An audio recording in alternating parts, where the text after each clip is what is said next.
வணக்கம் திரு கோட்டீஸ்வரன். வணக்கம் சார். நேயர்களுக்கு அன்பு வணக்கம் சார். வணக்கம். நம்ம திரையில பார்த்துக்கிட்டு இருக்கோம்.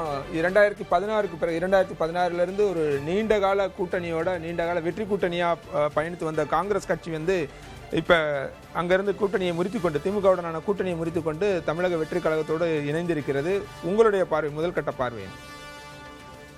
ஒரு திமுக கூட்டணிக்கு இது வந்து ஒரு பின்னடைவுன்றதை விட திமுக கூட்டணிக்கு இது ஒரு நல்ல விஷயமா தான் பாக்குறேன். ஏன்னா தேசிய கட்சிகள் என்பது தமிழ்நாட்டில இருந்தோ அது வந்து ஒரு பெரிய அபிப்பிராயம் என்பது மக்களுக்கு இல்லை. அது காங்கிரஸ் கட்சியாக இருந்தாலும் சரி, பாரதிய ஜனதா கட்சியாக இருந்தாலும் சரி. ஸோ திமுக வந்து நிறைய நேரத்தில் தேர்தலில் வந்து அவர்கள் வந்து காங்கிரஸ் கட்சியை தூக்கி பிடித்து கொண்டிருந்தார்கள். இப்பொழுது திமுக கூட்டணியிலிருந்து அவங்க வெளியே போயிருக்கிறாங்க. அது மேபி விஜய் அவர்களுக்கு அந்த ஒரு ஆட்சி கம்ப்ளீட் பண்றதுக்கு உதவுவதற்காக போயிருக்கிறாங்க. நல்ல விஷயம் தான், பாராட்டுக்குரியது. பட் திமுக தொண்டர்களுக்கோ இல்ல திமுக கட்சிக்காரர்களுக்கோ இது வந்து ஒரு எதிர்பார்த்த ஒன்று. அவர்கள் வந்து இனிமேல்ட்டு காங்கிரஸ்க்கு அந்த 27 சீட்டு கொடுத்த இடத்துல திமுகவே போட்டிட்டு இருந்தால் மேபி இன்னும் ஒரு 10 சீட்டோ இல்ல ஒரு 8 சீட்டு கூட வந்திருக்கலாம் அந்த கட்சிக்கு.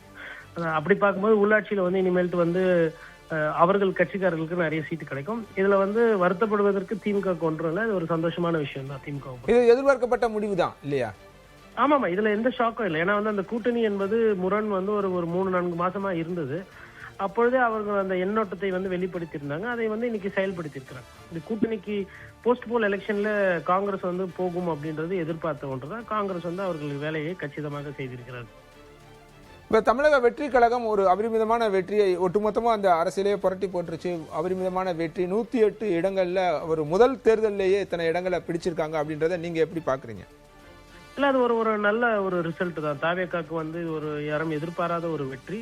மக்கள் வந்து அந்த கட்சியின் மீது அதீத நம்பிக்கை, கட்சியை தாண்டி மக்கள் கட்சியில விஜய் அவர்கள் மீது அதிகமான ஒரு நம்பிக்கையை வெளிப்படுத்தியிருக்காங்க. மக்கள் செய்ய வேண்டியதை விஜய்க்காக செய்து விட்டார்கள். இனி விஜய் மக்களுக்காக என்ன செய்ய போறாருன்றதா இதுக்கு அடுத்த கட்ட பேசுபொருள். இந்த ஆட்சி வந்து என்பது தாவேகாக்கு எந்த பிரச்சனையும் இடையூறும் இருக்காது என்பது என்னோட புரிதல். காரணம், திமுகவோ அண்ணா திமுகவோ இன்னொரு தேர்தலுக்கு உடனடியாக தயாராக இல்லை. அவர்கள் அவங்க கட்சியை பலப்படுத்துற வேலைகளை, அது ஏன் தோற்றோம் எதனால் தோற்றோம் என்ற அந்த வேலையில இறங்கியிருப்பதாக தகவல். அதனால விஜய் அவர்கள் வந்து ஆட்சியை வந்து எப்படி மக்களுக்கு சேவை செய்வது, எப்படி இன்னும் பலப்படுத்துவது அரசாங்கத்தை என்பது, அதனால அவருக்கு ஒரு வருடத்துக்கு எதுவும் பிரச்சனை இருக்காது.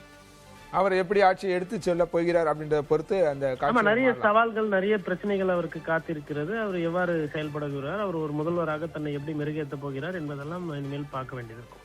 ரைட். அவர் 108 இடங்கள் ஆதரவு கோரி இப்ப காங்கிரஸ் அவங்களுக்கு ஆதரவு கொடுத்துட்டாங்க. விடுதலை சிறுத்தைகள் கூட்டணி, திமுக கூட்டணி இடம்பெற்றிருந்த விடுதலை சிறுத்தைகள், இடதுசாரிகள் அவர்களுக்கும் விஜய் கடிதம் எழுதியிருக்கிறார், ஆதரவு கோரி கடிதம் எழுதியிருக்கிறார். அவர்கள் என்ன முடிவு எடுப்பார்கள் நினைக்கிறீங்க? அவர்களும் திமுக விட்டு ஓடி விடுவார்கள். விஜய்க்கு ஆதரவு தெரிவிச்சிருவாங்க. ஆமா, விஜய்க்கு ஆதரவாக. நான் ஏன் இந்த வார்த்தையை பயன்படுத்துகிறேன் என்றால், அந்த கொள்கை கூட்டணி அது இது எல்லாம் வந்து அந்த தேர்தல் நேரத்தில் அதை பேசுவதோடு சரி. இப்பொழுது வந்து ஆட்சியாளர் யார் இருக்காங்களோ அவங்க கூட வந்து இருக்கிறதா அவங்க விரும்புவாங்க.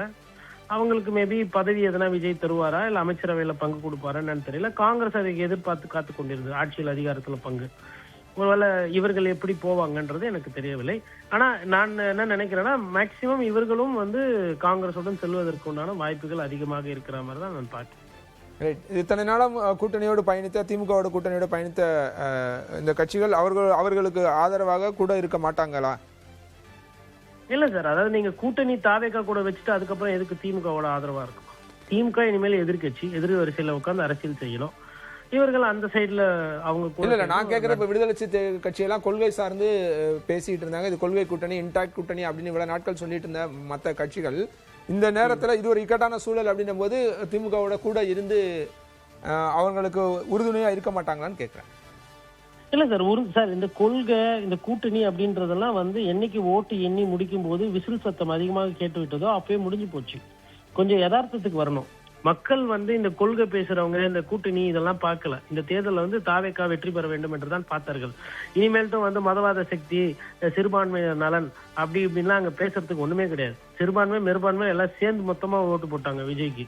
அதனால இந்த இனிமேல் நாங்க சிறுபான்மையினரை பாதுகாக்க, நீங்க யாரை பாதுகாக்கிறதுக்கோசரம் நீங்க குரல் கொடுத்தீங்களோ, திமுக, கம்யூனிஸ்ட், காங்கிரஸ்லாம் அவங்க எல்லாம் விஜய் கிட்ட போயிட்டாங்க. அதனால இவங்களும் அநேகமா அவங்க கூட போயிடுவாங்க. திமுகவும் அதிமுகவும் தனித்து விடப்படும், தனித்து இருப்பார்கள். அவர்கள் இனிமேல் எதிர்கட்சி அரசியலை செய்தால்தான் அந்த விஜய் அவர்களை எதிர்த்து அரசியல் செய்யறதா ஒரு அரசியல் யதார்த்தமாக இருக்கும். கம்யூனிஸ்ட் தோழர்கள் விசிக எல்லாருமே போறதுக்கு உண்டான வாய்ப்பு இருக்கு. மதிமுக உதயசூரியன் சின்னத்துல நின்று இருக்காங்க. இன்னொன்று வைகோ அவர்கள் நான் போக மாட்டேன் அப்படின்ற மாதிரி சொல்லியிருக்காரு. அந்த நிலைப்பாடு வந்து திமுக அவர்கள் வரவேற்பாங்க. இல்ல அவர்கள் போக முடியாது இல்லையா, உதயசூரியன் சின்னத்துல போட்டியிட்டு அங்க போறது அப்படின்றது.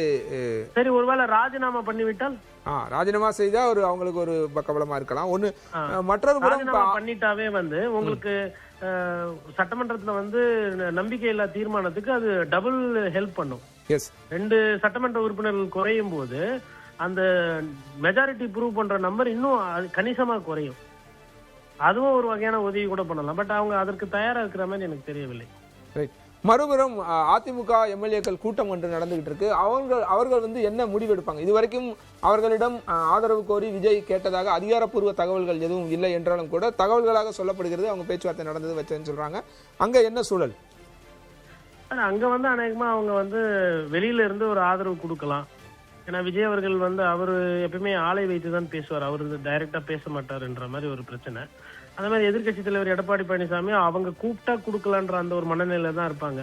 காங்கிரஸ் கட்சி மாதிரி ஊருக்கு முன்னாடி ஓடி போய் நன்றி சொல்றது, பொக்கே கொடுக்கறது, அந்த வேலையை திமுகவோ அதிமுகவோ செய்ய மாட்டாங்க. திமுக செய்ய மாட்டாங்க, ஏன்னா எதிர்கட்சி. அதிமுகவை பொறுத்தவரையிலும் திமுக தான் எங்களுக்கு எதிரி, விஜய் வந்து ஒன்றும் பெரிய எதிரி கிடையாதுன்ற மாதிரி கூட நினைக்கலாம்.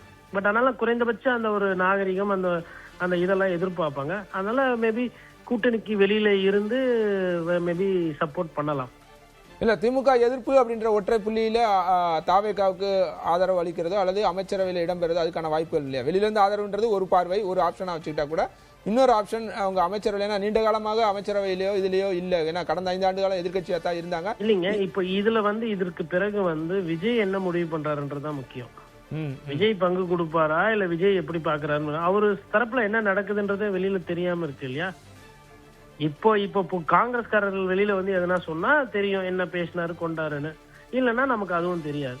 தாவேக்காவை பொறுத்தவரை நடந்து முடிஞ்சு அது பத்திரிகை செய்தியா வெளியில வந்தாதான் நம்ம அது இது வியூகங்களாகவோ இல்ல இப்படி சொல்லப்படுகிறது அப்படி சொல்லப்படுகிறது தாவேக்கா விஷயத்தில் நம்ம பேசுவது தவறாக போய்விடும்.